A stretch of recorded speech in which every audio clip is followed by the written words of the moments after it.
Eu venho falando há algum tempo, Vivian e William, sobre o maior risco que todos vivem hoje em dia. Né? E quando eu digo todos, aqui é uma daquelas poucas coisas que realmente está além de direita, esquerda, centro, etc. A gente está falando de um perigo iminente, né?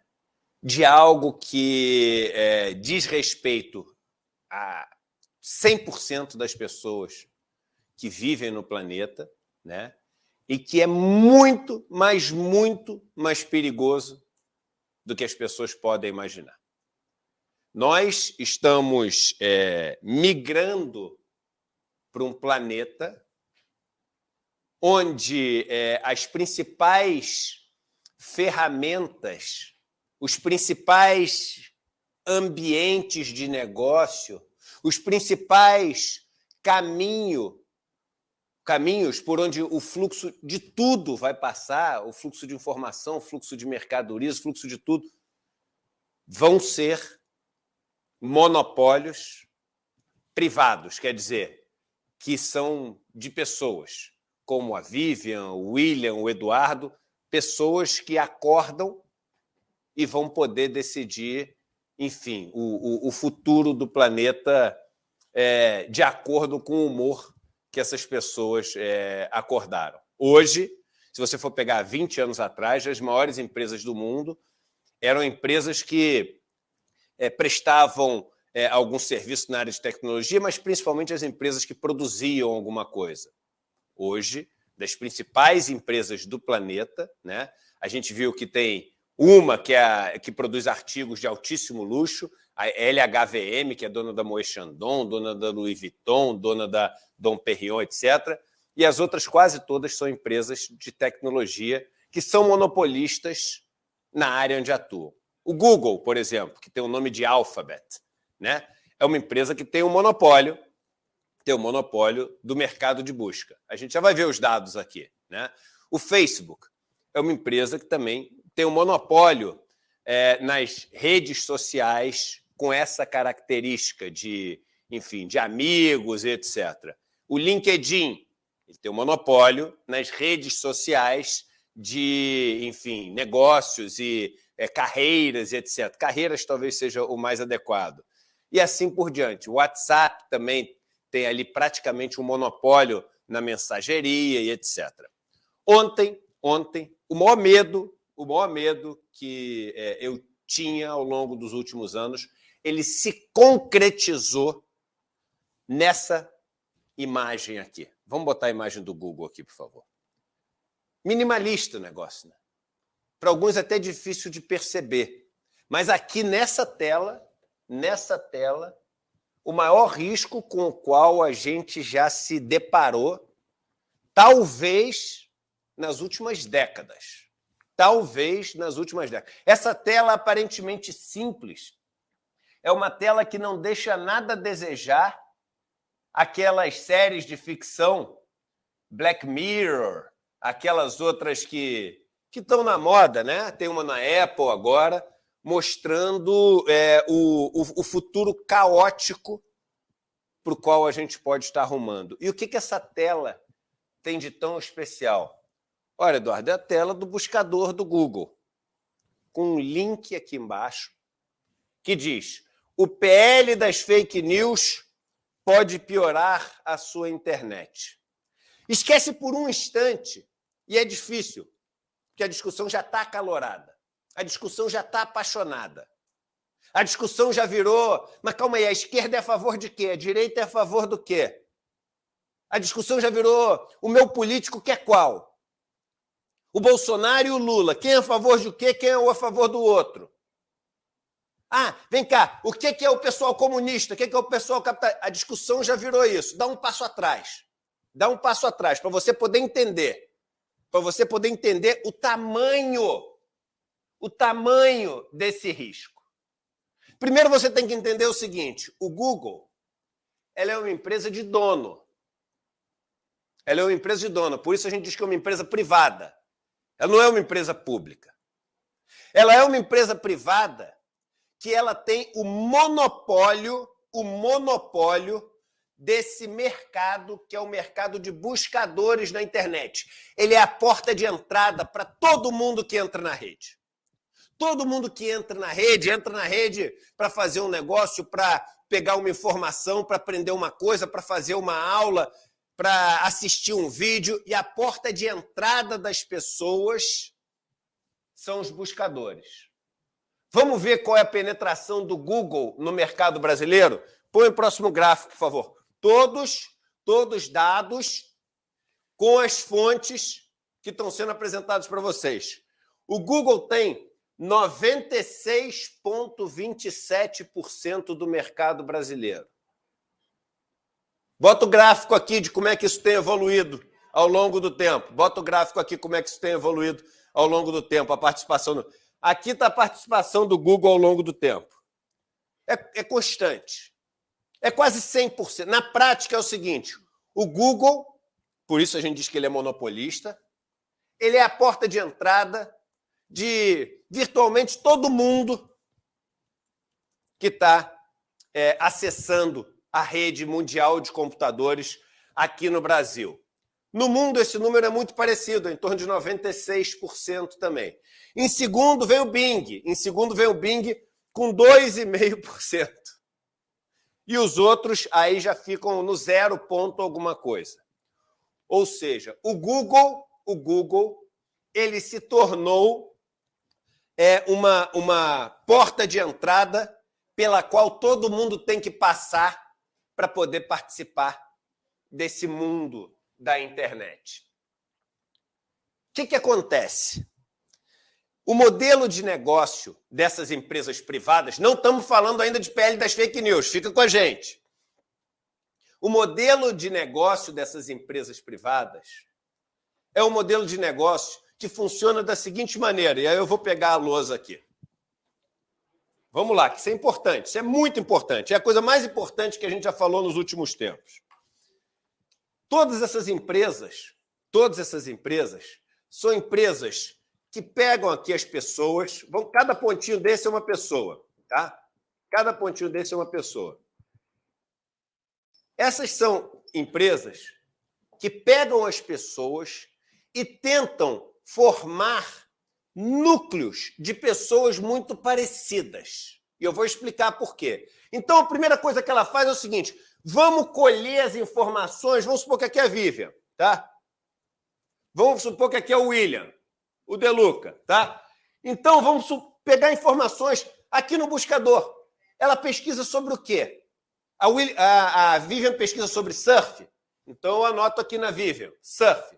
A Vivian pesquisa sobre viagens, praias no mundo. A Vivian pesquisa sobre meninos ou sobre meninas? A Vivian ela pesquisa sobre informações para criança, ela deve ter filho.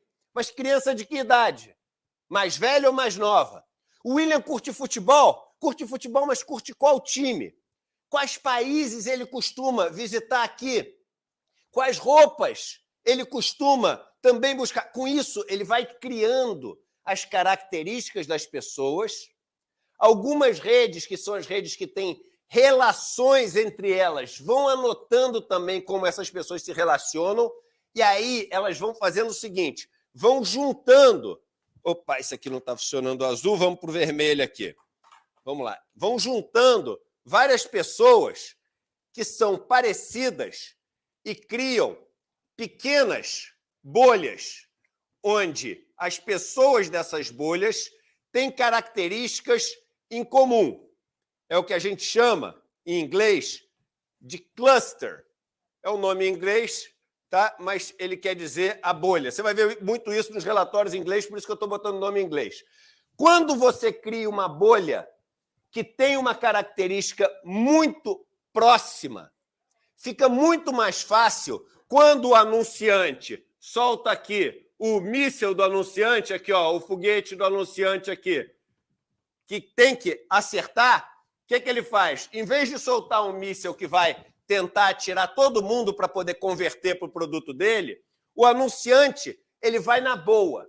Então, o cara que quer vender camisa do Palmeiras, meu irmão, ele vai no grupo ali do William. O cara que quer vender uma viagem para uma praia onde tem altas ondas, ele vai no grupo da Vivian, mas vai só na época que ele sabe que é a época que você recebeu, sei lá, o 13º ou o teu outro salário, que é que você está com mais dinheiro, que é a data que você pode vender mais. Então, isso tudo aqui, esse ecossistema, é um ecossistema que funciona em torno da publicidade. O que banca essas plataformas é a publicidade. Ah, Eduardo, mas banca quanto? Vamos ver quanto. Vamos ver quanto dessas plataformas está aqui escondido. Vende publicidade. Põe, por favor, aquele. Talvez eu não tenha colocado na ordem certa para vocês, produção, mas um que é talvez o gráfico final. É aquele que tem uma rosquinha. Esse aí. Olha só. Olha esse gráfico. Obrigado, produção. Olha esse gráfico. O modelo de negócio das plataformas digitais. Esquece. Não chegamos em direita, esquerda, Bolsonaro, Lula. Estamos falando aqui da realidade da internet. A coisa mais importante que você vai ouvir, assim, eu garanto, na tua vida ao longo desses meses todos. 97,7% da receita do Facebook vem de propaganda. 80% da receita do Google vem de propaganda. Então, meu irmão, qual que é o modelo de negócio desses caras? Eles fazem, analisam, é só aquilo ali, é um buscador. É um buscador nada. Aquilo não é um buscador. O buscador é o que captura todas as suas informações, hábitos, gostos, comportamentos, para aí ele ser uma plataforma de publicidade. O Google é uma plataforma de publicidade. O Facebook é uma plataforma de publicidade. Não é uma plataforma de criar amigos, etc. Eu estou falando como modelo de negócio. O que acontece? Ele precisa, depois que ele categoriza as pessoas, que ele conhece as pessoas e que ele chega para a empresa e fala assim, ó, pode lançar teu foguete aqui, que é aqui que você vai conseguir capturar mais gente, isso se chama conversão, nesse grupo aqui você vai ter uma conversão maior. O que ele precisa? Ele precisa que as pessoas aumentem a interação entre elas, aumentem o número de vezes que elas buscam, aumentem o número de diálogos que ela tem uma com a outra no Facebook, etc. E qual o assunto que mais faz as pessoas se interessarem, interagirem entre elas, conversarem, buscarem informação, se entreterem? Desde sempre, não é da internet. Vamos pegar um livro, que é um livro que tem desde a década de 70, é o livro que eu mais gosto, que é esse aqui, The Social Animal. Isso aqui já é a 11ª edição. Primeira edição está em português, O Animal Social, lá na década de 70. Ele já está, se não me engano, na 20ª edição, do Elliot Aronson. Olha o que ele diz, o Elliot Aronson. Pode puxar aí o Elliot Aronson no texto dele. Aqui, dá para ler bem aqui. No texto que ele está trazendo, quando ele fala sobre persuasão em massa, propaganda em massa, ele diz o seguinte: portanto, os telejornais tendem a focar no comportamento, behavior violento dos indivíduos, terroristas, assassinos, protestantes, pessoas que estão fazendo passeatas, ou, bota no próximo, ou a polícia, porque essa ação faz para os espectadores, dá para os espectadores uma sensação de excitação maior do que dá uma caminhada de pessoas que estão em paz. Aí ele continua. Em termos do número de histórias e da quantidade de tempo que é dedicada a essas histórias, violência, conflito e sofrimento humano dominam o noticiário, contando, totalizando mais de 53% dos noticiários americanos. E aí ele continua. Ele encontrou uma característica, esse pesquisador, né? Essa pesquisa foi feita em 96. A gente está falando de década de 90. Ele encontrou aqui uma tendência especialmente forte nos noticiários locais. Esses noticiários locais, eles dedicavam 80% do noticiário para crimes violentos. 80%.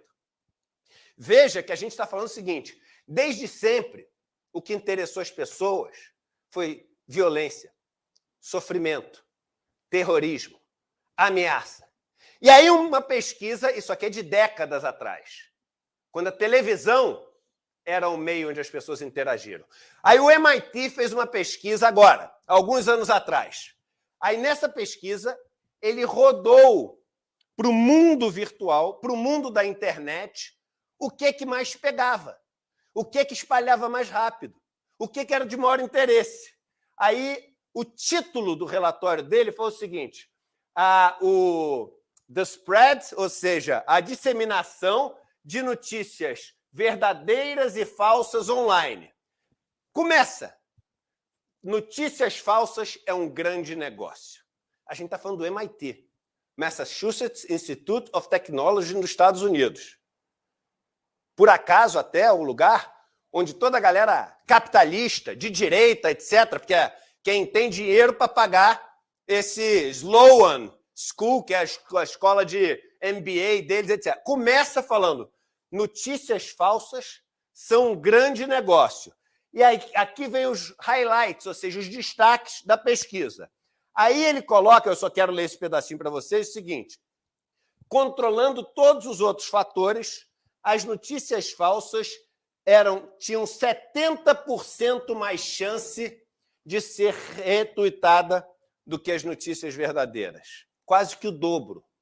Então é o seguinte, meu irmão, tu pega o hábito das pessoas, você concentra essas pessoas em grupo, você vende para os anunciantes a possibilidade de ganhar essas pessoas comprando os seus produtos. E você é remunerado pelo anunciante pelo número de cliques, pelo número de interações que as pessoas têm. E como é que você faz para aumentar o número de cliques? Como é que você faz para aumentar o número de interações? Você fala de violência, você dá fake news, você fala mentira, você inspira o ódio, você estimula o ódio, você põe um contra o outro. Esse é o modelo das redes sociais. Só que tem um problema. As pessoas começaram a morar nessas redes. E os negócios começaram a acontecer nessas redes. Todas elas estão desenvolvendo plataformas para você poder transferir dinheiro um para o outro. Para você poder comprar a camisa direto ali, sem ter que passar pela loja. Para você transformar a tua vida num ambiente onde tudo acontece dentro do YouTube, do Facebook, do Google. Só que tem um problema, irmão. Isso hoje é terra de ninguém. Isso hoje é terra de ninguém. A lei não funciona, a lei não pega. Ninguém sabe direito o que pode e o que não pode. Ah, Eduardo, eu sou contra a censura. Você pode sair agora, meu irmão, e entrar pelado no metrô? Você pode entrar pelado no metrô? Você pode chegar agora e parar o trânsito aqui na Avenida Paulista e falar, hoje não passa nenhum carro, que vou aqui, ó, vou explodir uma bomba aqui. Você pode fazer isso? Por que você não pode? Porque tem lei. Toda lei, de alguma maneira, se você encara dessa maneira, é uma censura. A lei regula o que a gente pode e não pode fazer para poder viver em sociedade. Toda lei, encarado dessa maneira que as pessoas... Toda lei é uma censura. Isso aqui é uma terra sem lei. É uma terra sem lei. E aí, o que as pessoas estão interessadas em fazer? Não é só o governo, não. Há anos eu venho falando sobre isso.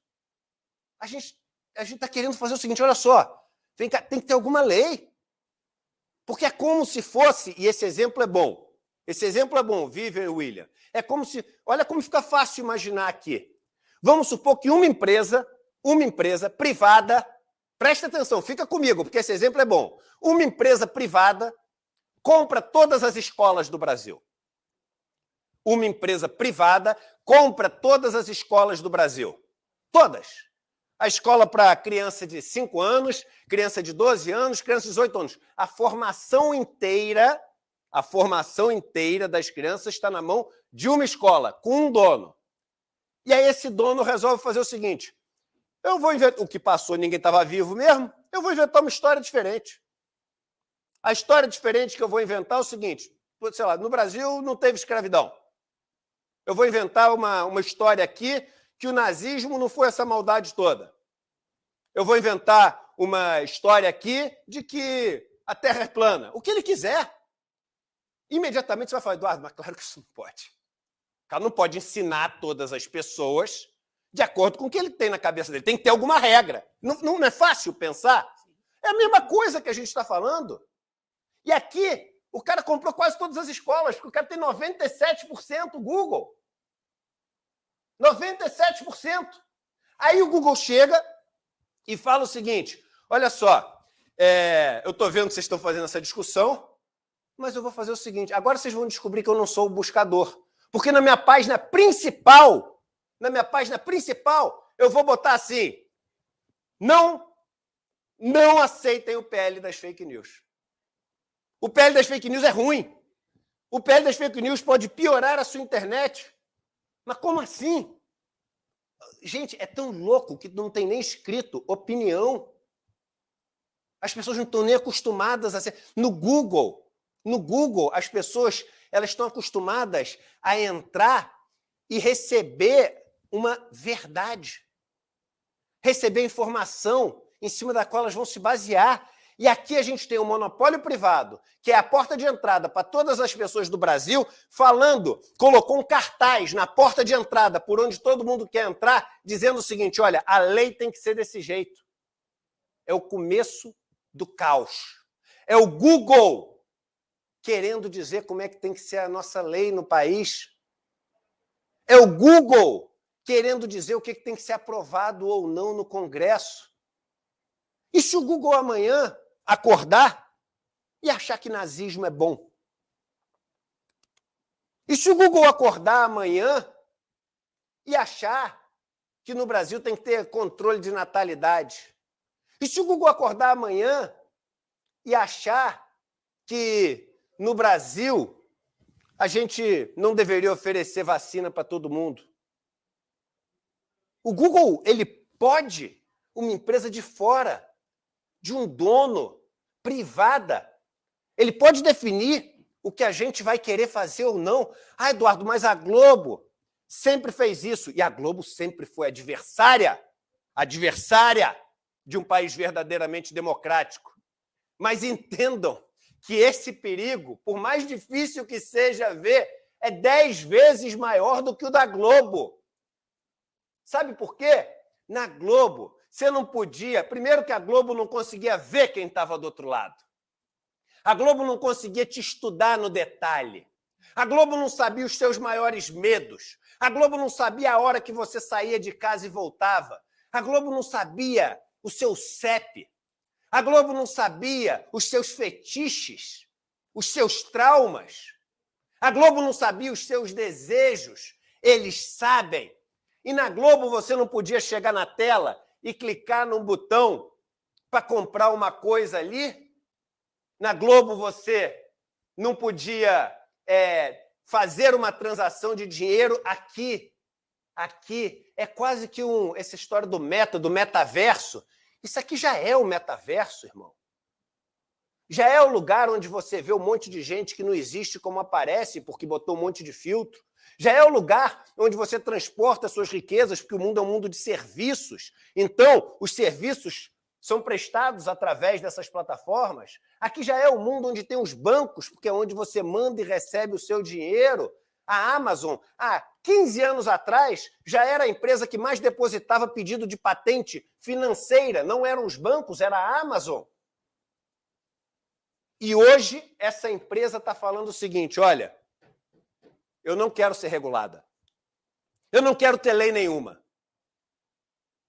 Eu quero poder ser essa escola que ensina o que eu quiser, mesmo que o que eu quiser ensinar não tenha existido, seja uma grande mentira.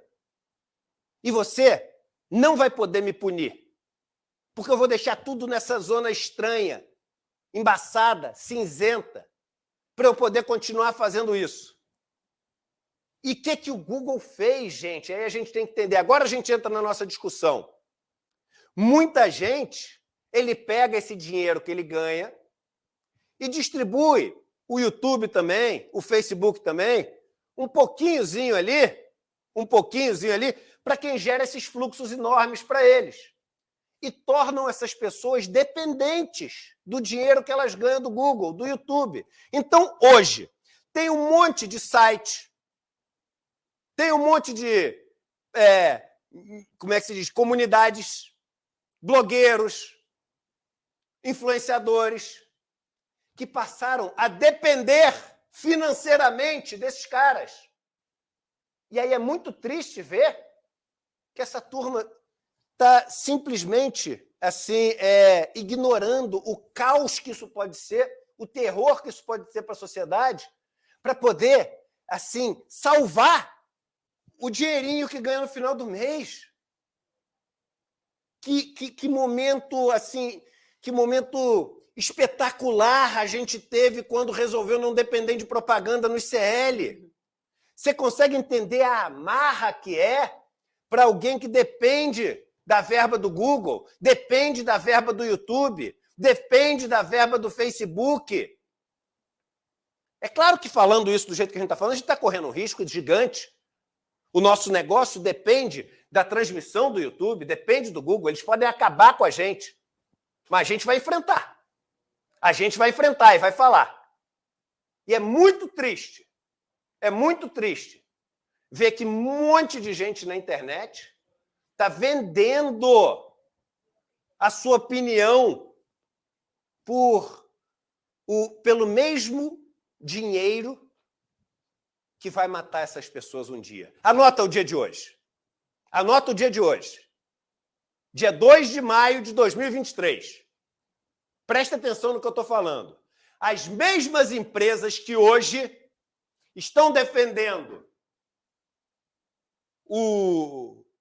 os maiores vilões desse nosso modelo econômico, que são os monopólios privados que estão passando a dominar tudo, as mesmas empresas que estão defendendo o Google, o YouTube, o Facebook, para poder garantir o dinheirinho dela no final do mês, vão, e eu não estou querendo isso, eu estou fazendo uma previsão, não é uma torcida, pelo contrário, é uma previsão.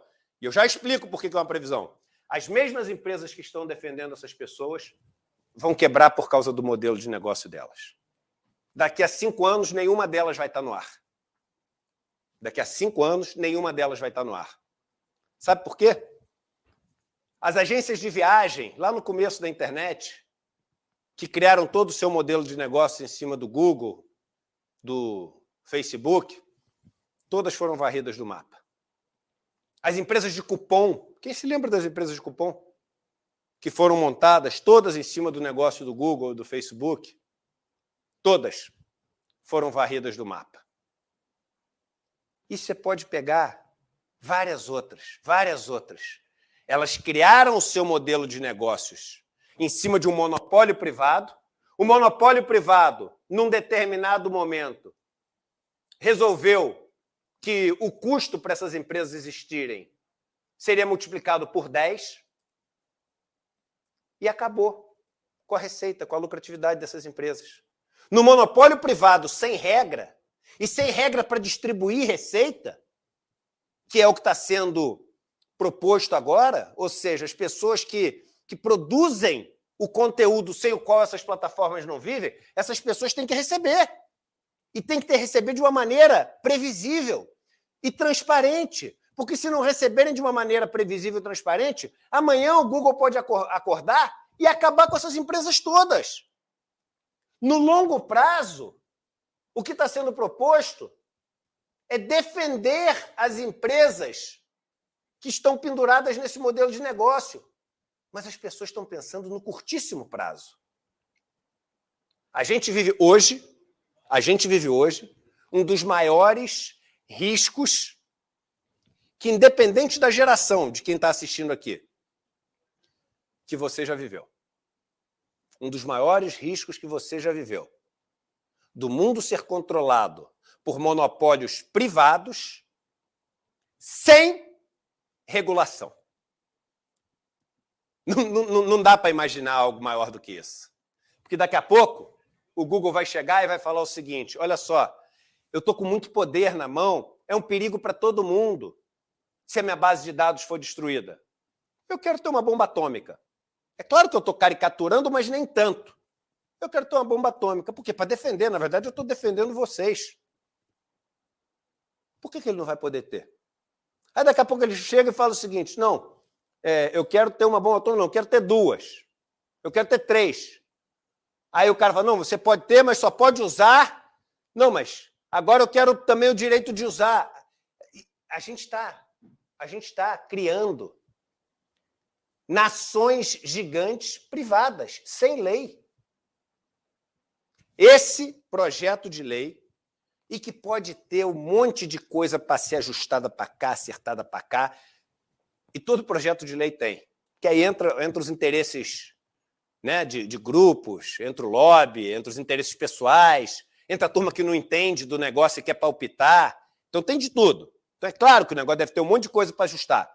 E está sendo discutido há muito tempo e várias coisas já foram ajustadas. Agora, esse projeto de lei, ele enfrenta o maior perigo do planeta hoje em dia, que é deixar não só todo o planeta, mas toda a noção de planeta, porque a noção de planeta é o que vale, né? A noção de planeta é o que vale. Ou seja, a opinião que você tem sobre Palestina, sobre Israel, sobre a Amazônia, sobre Estados Unidos, sobre Rússia, sobre China, sobre o Sudão, sobre o período de colonização, sobre a Revolução Industrial, sobre o que aconteceu com os povos originários, a visão que você tem dos grandes pensadores, dos de direita, de esquerda, de Mises e Hayek, mas também de Marx e de Engels, dos pensadores iluministas, de Kant, de Voltaire, de toda... Essa visão é toda em cima das histórias que você leu, e isso fez o William De Luca. A gente está deixando na mão de algumas pessoas que têm como único objetivo o lucro, a liberdade para criar a versão de mundo que eles querem e poderem fazer o que bem entenderem com a gente sem nenhum tipo de controle ou regulação. Aí isso é censura. Quer chamar de censura? Chama. Mas quando você sai de casa, o dia inteiro você é censurado. Você tem que atravessar quando o sinal está verde. Você não pode atravessar quando o sinal está vermelho. Você tem que ir andando vestido. Você não pode ir andando pelado até o seu trabalho. Você entra no hospital, você não pode começar a gritar. Você tem que ficar em silêncio. Isso que você está chamando de censura chama-se lei. Chama-se regra. E sem regra ninguém consegue viver em sociedade. E você está querendo deixar um mundo sem lei, na mão de poucos donos, que tem como único objetivo o lucro em cima de você.